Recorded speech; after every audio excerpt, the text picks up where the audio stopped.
Hello, everybody. It is Tuesday, I believe, the 22nd of August. I just found out yesterday who Sophia's husband was.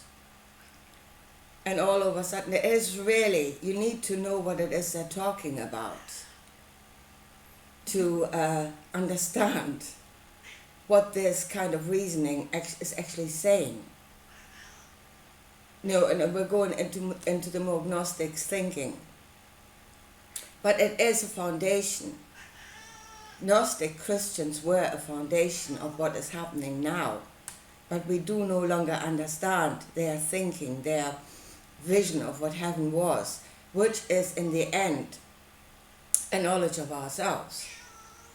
The kingdom within that creates the kingdom without.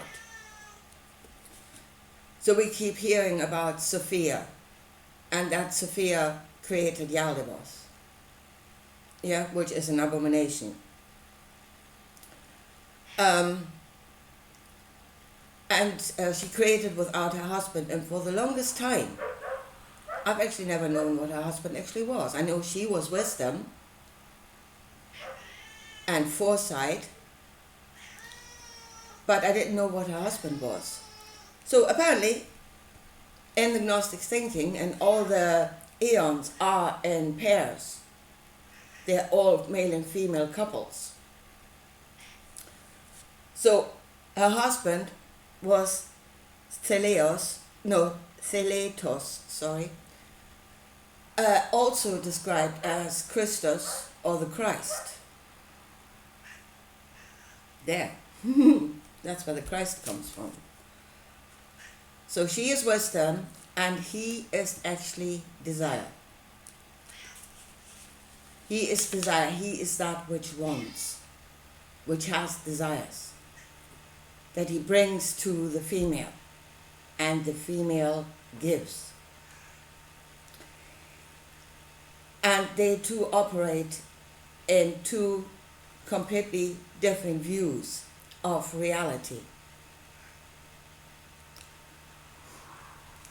I seen a video, and it was hilarious, I wish I could find it again, where this guy described the workings of the female and the male brain. And I was killing myself laughing when he did that. And he says, the male thinks in boxes. Everything is in a little box, and no box touches another box. And if you want to look at something, you take it out of its box and look at it separate from everything else, and then you put it back in the box. And as I said, I'm very sure that none of the boxes touch in any kind of way. And then he went to the female side of the brain, and he says, right, here is the female, and everything is connected. He says, everything in life is connected to everything else. It's, and it was like it's total chaos in there. Or maybe it's knowledge, knowledge that the male cannot see because it is sitting in its little box where nothing is connected and everything is just separate from everything else. Compartmentalization of knowledge is the male. Right. In the beginning, when God created the world, and I've just heard again that matter is an illusion. That's what we're being told at the moment. Matter is an illusion. No, matter is consciousness. Matter is a different form of consciousness than non-matter consciousness, but they're both consciousness. And to say, it's actually extremely dangerous to say matter is nothing. Because then there are no consequences, and that is exactly what matter, the female, is. It is the knowledge of consequences, because it is a knowledge of connections. So, when God created the world, and here you have the male, standing there in his compartmentalized way, with tons of compartmentalized desires, Oh, I want trees, I want animals, I want water and earth to separate from one another, and, tons of separate desires. What came out of it, this world, is actually a fully interconnected ecosystem. Yeah? Where none of the desires are separate from each other, but they're all connected to one another. They give and receive of one another, and that is the female knowledge. The knowledge of creating a system where connections do exist. Now, I was wondering yesterday what actually happened when Sophia created Yaldabaoth. I mean, how? Out of herself, without her husband. Now, she is wisdom. So what did actually come out of her there? And I think what she did in the teaching was she extracted the knowledge of her husband out of herself. She created only that which she had knowledge of, which was her husband. And what is Yaldabaoth then is a spitting image of his father, so to speak. He is pure desire, disconnected from the wisdom of the knowledge of connectivity.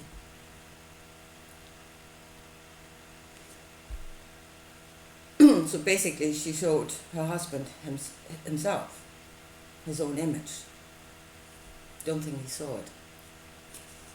Don't think she saw it.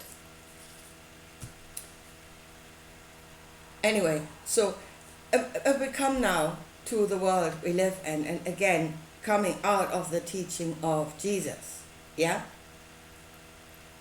Where we're going in the spirit, we are detaching from the knowledge of connectivity and of consequences. We're detaching from the female. The male is going off on his own, which is Lucifer. Yeah, everything is possible. Yeah, and as David Icke so rightly said, overcome fear and to hell with the consequences. To hell with the consequences.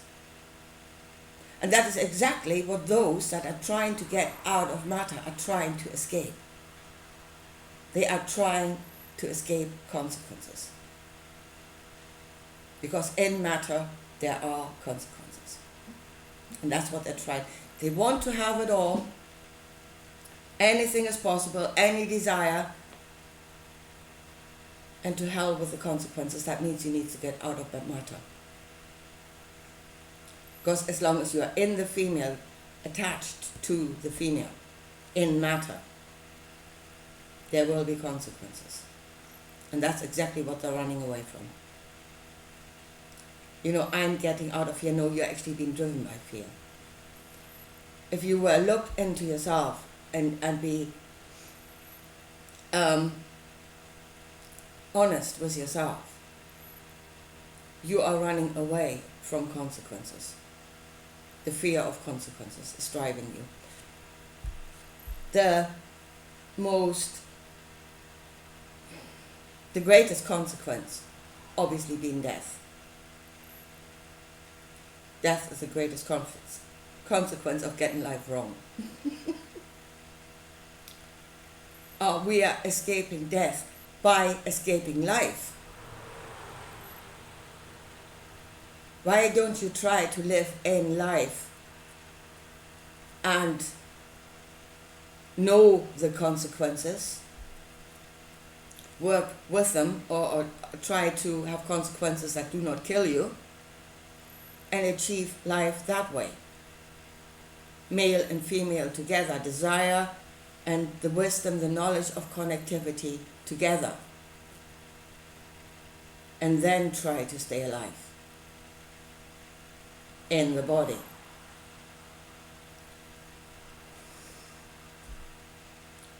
I mean, Jesus said it. He said, who is my mother? Who's my mother? There is no female, folks. There is no female holding me down. Yeah? Tiresome as she is, forever nagging, I should not be doing this, I should not be doing that. No, I'm in the brotherhood of my brethren, males together, and here we go, and anything is possible.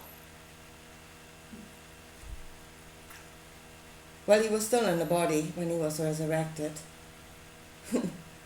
He went somewhere in a body.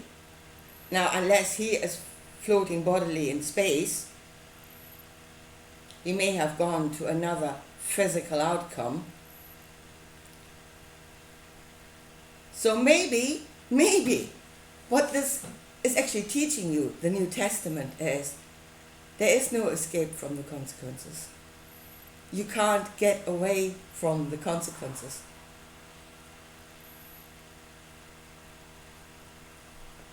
Something the male might want to consider. So, I mean, this is what I saw. I mean, purely out of seeing what Sophia's husband actually was. And it is the Christ, or as Neville says, you know, it is your beautiful imagination.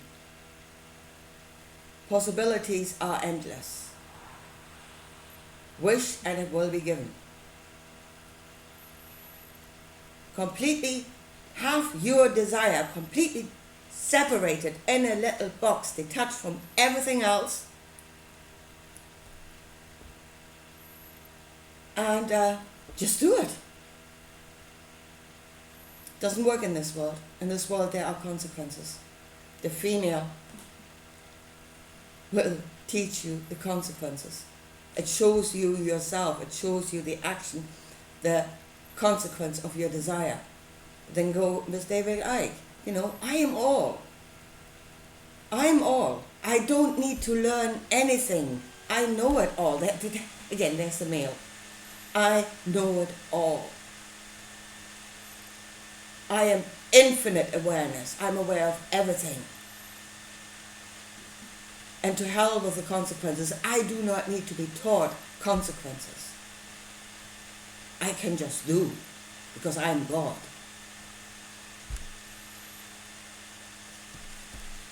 That's what's wrong with this world. And right now, the male part in people is an absolute dread and fear. And they're trying to find a way out of here to escape the consequences, to escape Judgment Day, really. Grow up. You cannot have it all. It is when wisdom and desire come together. And wisdom tells the desire how much it can have, where it can work, how it can connect with everything else and do good. And that is what Jesus was taught in the beginning, when he was still listening to the female before he detached. He was shown where that knowledge could work and do good and work with everything else that was created in the healing and the feeding and where it could do good. But it was restricted to that. Everything is possible was restricted to that in this world. Restricted by the female, where it would incorporate that knowledge into a place where it could work and do good for all. And he was not to be restricted. Jesus, that is. Something told him, oh, you know what, just build your own kingdom. Go to the Father. He's got his own kingdom, males together. And everything is possible. Yeah? Deny the female, deny matter.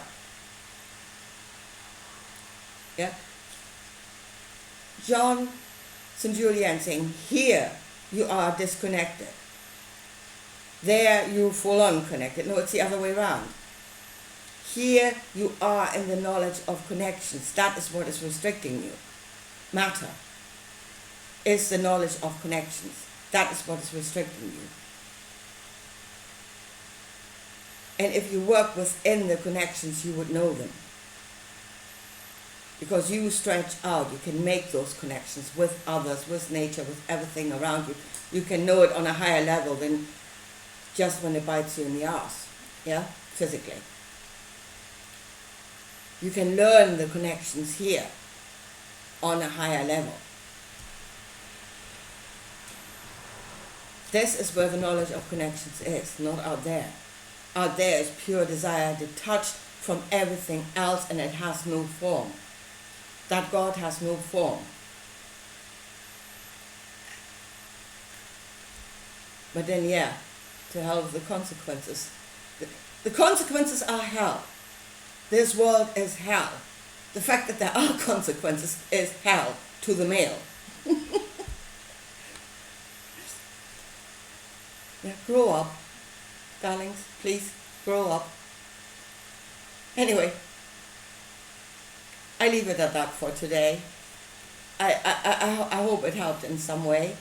And I'll talk to you again soon. Bye.